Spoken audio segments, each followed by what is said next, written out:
Good day mga kabasyang nga anabud ko sa akong garden tungod kay bungay na pudta tungod kay daghan na kayog mga sagbot ba nga gunahonon.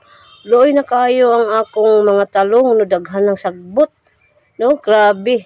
Pila pa gani kabuwan anwa na ko maatiman pag bungay tag-as na pod. Na grabe gid talaga ang sagbot.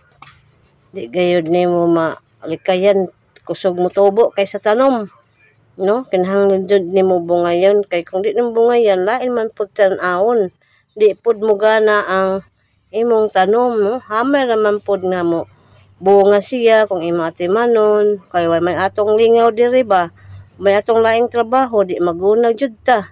Ingana ang atong trabaho, labi na kanako wa may akong trabaho di ara sa balay, pag bakante ako magbungay-bungay, pag init na pahuway na. Ingana lang mga kabasyang kay aron sab na atong mapaabot ba no samtang maglingkod-lingkod ta magtanom pud ta. Kay kung sige ra lingkod, way ato pod mapupo, di ta makagulay. Magpalit ta dito sa tindahan mahal man. Wa may atong ikapalit tungod kay wa may atong trabaho.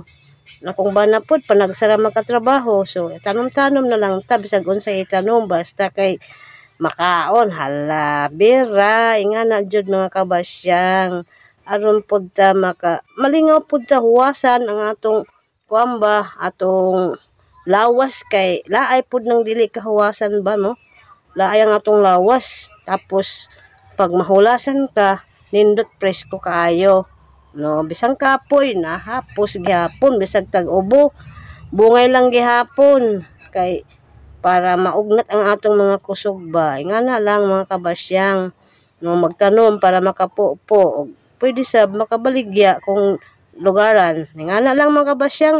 Thank you for watching. God bless ating lahat.